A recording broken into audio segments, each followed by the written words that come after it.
Excelentíssimos senhores juízes que compõem a turma de uniformização civil dos juizados especiais do Tribunal de Justiça do Estado do Rio de Janeiro, meu nome é Antônio Ricardo Correia, eu represento a Associação de Dirigentes de Empresas do Mercado Imobiliário, ADM Rio, uma entidade que contém cerca de 100 empresas, as mais representativas no mercado imobiliário, e trabalha basicamente com incorporação imobiliária. Em segundo lugar, eu gostaria de pedir vênia para apresentar esses memoriais através de vídeo, para que nós possamos, a um só tempo, atender à necessidade emergencial do processo, incluído na pauta da próxima sexta-feira, dia 10 de setembro, mas também permitir que Vossas Excelências consultem esses memoriais conforme for mais adequado para a agenda dos senhores.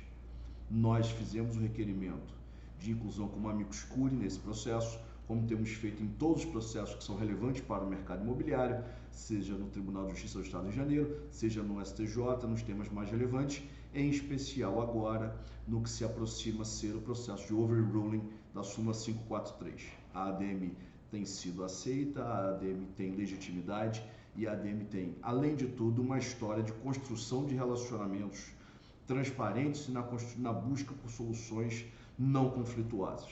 Desde 2011, nós integramos um grupo chamado Grupo Multi-Institucional para a Segurança Jurídica do Mercado Imobiliário, integrado pelo Tribunal de Justiça, na pessoa do desembargador Werso, integrado pela Defensoria Pública, pelo Ministério Público do Consumidor, pela Senacom, então presidida pelo Dr. Luciano Tim, para que nós consigamos construir consensos, consigamos construir soluções harmoniosas. O tema que me traz aqui é a proximidade da uniformização ou da nova uniformização da matéria chamada ligações definitivas. Soubemos semana passada, informalmente, dessa inclusão em pauta e, junto com a inclusão como amicus curiae, nós pedimos o adiamento por pelo menos uma sessão para que possamos apresentar a Vossas Excelências mais elementos técnicos. De qualquer forma, nos antecipamos e, dentro do possível, apresentamos esse memorial. Antes de falar do tema ligações definitivas, é preciso deixar claro que o mercado imobiliário agora começa a se recuperar, especialmente o mercado imobiliário do Rio de Janeiro, dos impactos da súmula 543, dos impactos da aplicação extensiva ou da aplicação ampliativa da súmula 543, que criou o fenômeno dos distratos imotivados. A aplicação criou o fenômeno dos distratos imotivados. Desde 2011 a gente vem tentando buscar soluções como, por exemplo, para a comissão de corretagem, para a transparência contratual, para não cobrar juros no pé, os chamados juros durante a construção, para não cobrar taxa de decoração, e o tema ligações definitivas sempre esteve na mesa. Por quê? É preciso entender que esta despesa é uma despesa que não depende, não passa pelo controle, não tem a menor autonomia gerencial das incorporadoras. São aquelas ligações, são aquelas despesas impostas por Light, SEDAI, companhia de gás, telefonia, para que o empreendimento possa ter condições de habitabilidade. Vou dar um exemplo muito claro do que acontece e que demonstra a imprevisibilidade dessas despesas e as soluções que o mercado imobiliário, então, tentou ao longo do tempo. A SEDAI permite que se faça um empreendimento e você tenha reserva de água para 2 dias. Quando o empreendimento fica pronto, 2, 3 ou 4 anos depois, ela exige que essa reserva de água passe a ser de 5 dias. Esses custos adicionais, essa imprevisibilidade, levavam a uma flutuação de preços que precisava ser resolvida. Se no início, e nós estamos falando de ano 2000, anos 90, essas despesas eram transferidas ao comprador, isso deixou de fazer sentido com a aplicação absolutamente tranquila do CDC nas relações de compra e venda de imóvel durante a construção. Durante as discussões feitas na última década, se chegou ao consenso de que limitar o teto das ligações definitivas a 3% seria algo absolutamente razoável. Ou seja, não se cobraria 3%, mas se poderia cobrar até 3% do preço, porque essa tem sido, então, a média histórica de ligações definitivas impostas. Impostas, é importante que Vossas Excelências tenham essa palavra muito na mão. Impostas ao mercado imobiliário. Então se fixou em 3%, acontecendo de cobranças com prestação de contas, a qualidade da prestação de contas evoluiu muito nos últimos anos, então se fixou essa regra para a cobrança de ligações definitivas. E onde entra a questão agora para reabrir a uniformização feita em 2018? O mercado hoje em dia ele é altamente centrado nas operações de Minha Casa Minha Vida. E operações de Minha Casa Minha Vida tem um diferencial absolutamente relevante das aquelas operações clássicas que Vossas Excelências costumam julgar, especialmente nos distratos. Nas operações clássicas, alguém compra o imóvel, paga as prestações, quando o imóvel fica pronto, ele faz a escritura definitiva. No ato de fazer a escritura definitiva e antes de fazer a escritura definitiva, ele paga as chamadas ligações definitivas. Então não há uma quitação, não há uma operação de compra e venda no início, porque isso só acontece quando o imóvel fica pronto com a expedição do habite. No Minha Casa Minha Vida isso é diferente. A ferramenta do Minha Casa Minha Vida, a ferramenta jurídica, impõe que a compra e venda se opere no início da obra. Antes mesmo do início da obra, ou no lançamento, a Caixa Econômica, como interveniente, como financiadora do projeto, ela exige que o contrato seja feito naquele instante e que o imóvel esteja, então, ofertado 100% para a sua garantia. Ora, como seria possível estabelecer no início da negociação um valor fixo para as ligações definitivas, já que elas são, por sua própria essência, como se discutiu no parâmetro no precedente de 2018, flutuantes, se são variáveis independentemente da vontade do agente. Esse é o grande problema. A Caixa Econômica, ela exige a outorga de quitação para o incorporador porque ela precisa que o imóvel esteja 100% disponível em sua garantia, especialmente através da alienação fiduciária. Por um motivo muito simples, ela não poderia receber menos de 100% do imóvel, porque havendo inadimplência, ela teria que levar a leilão parte apenas desse imóvel e quem comprasse esse imóvel entraria então em condomínio com o incorporador original. Olha a situação, você compra o imóvel no leilão e leva junto uma copropriedade, o que tornaria absolutamente inútil o leilão judicial ou extrajudicial daquele bem. É por essa razão que a Caixa Econômica não aceita menos de 100% do imóvel alienado fiduciariamente. E isso precisa então, para que você tenha 100% do imóvel, estabelecer uma quitação do preço do imóvel. Esta quitação é do preço do imóvel. As obrigações acessórias imprevisíveis, mas imprevisíveis do ponto da sua expressão numérica, mas previstas contratualmente, como as ligações definitivas, não fazem parte do preço, porque não é possível que o mercado imobiliário faça isso, a não ser que ele aumente em 3% todos os preços.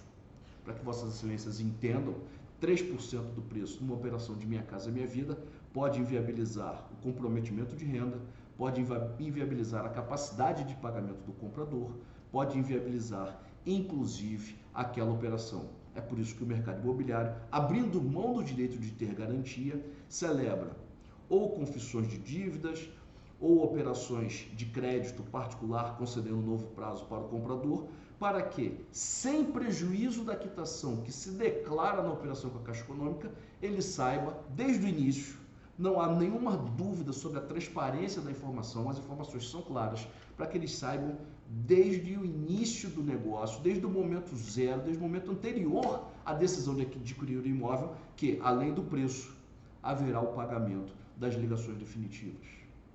A ideia de uniformizar e tornar nula esta discussão, que, aliás, para o mercado imobiliário, confessamos que é uma matéria nova, não temos, ao contrário dos defeitos construtivos, não temos percebido uma alta demanda desses casos, me parece que são poucos casos, até a legitimar a constituição de uma uniformização agora, nesse momento, mas estamos prontos para rever as posições a partir de uma ampla discussão.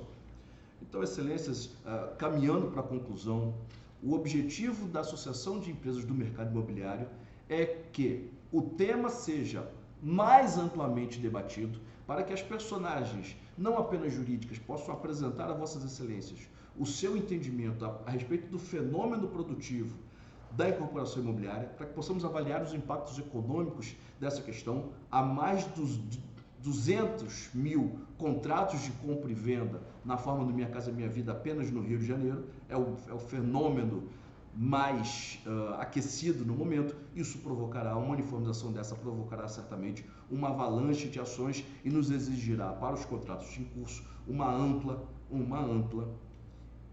se possível, revisão dos contratos, o que me parece prematuro agora que nós, como eu já disse, estamos nos recuperando dos impactos da súmula 543. Nós gostaríamos de explicar a Vossas Excelências a construção do elemento ligações definitivas e a sua relação diferenciada do ponto de vista jurídico no contrato com a Caixa Econômica. Nós gostaríamos que a Caixa Econômica, que os agentes financeiros tivessem oportunidade de explicar, tivessem condições de apresentar suas propostas, suas explicações técnicas, para que Vossas Excelências não se limitem no enfrentamento do tema a uma declaração de vontade de quitação de uma parte do preço. A quitação otorgada é quitação de uma parte do preço, porque sem o restante, sem o acréscimo das chamadas ligações definitivas, a conta simplesmente não fecha. Seria transferir para o incorporador uma despesa que o comprador, consciente na assinatura do contrato, voluntariamente assumiu, sem que sobre ela pese nenhum tipo de discussão sobre legalidade.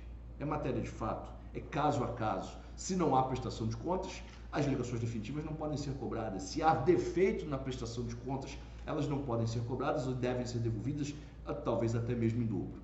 Mas impedir a cobrança de algo que o comprador declarou saber, pagar, ser devedor, além do preço, apenas por conta de uma cláusula de quitação cuja inserção é compulsória pelo agente financeiro, não tem nenhuma relação com o incorporador, nos parece precipitado, injusto e capaz de provocar mais uma crise, mais uma despesa, justamente agora que o mercado começa a se realinhar neste cenário econômico de imprevisibilidade.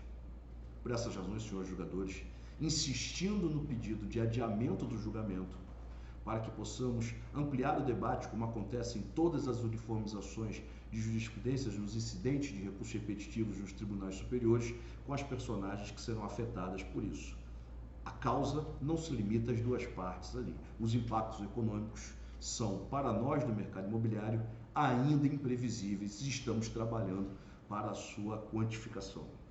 Esperamos que Vossas Excelências possam levar em consideração esse aspecto, possam eventualmente deixar o assunto amadurecer mais para uma eventual uniformização no futuro, mas que, se vierem a enfrentar a matéria, entendam que a cobrança de ligações definitivas fora daquela quitação com o agente financeiro é condição sine qua non para o equilíbrio.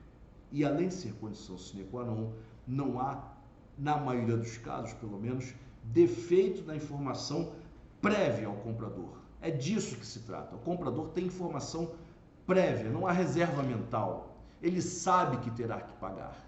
A partir da construção de uma avaliação da ética contratual das partes, é que se espera que o tema ou não seja enfrentado agora, porque nos parece precipitado, ou que, se enfrentado, se recuse a uniformização acerca da admissão de ilegalidade de uma cláusula que nos parece mais do que legal, absolutamente necessária para a sobrevivência deste produto que é o Minha Casa Minha Vida, que é a ferramenta de entrada para a moradia da grande parte da população brasileira.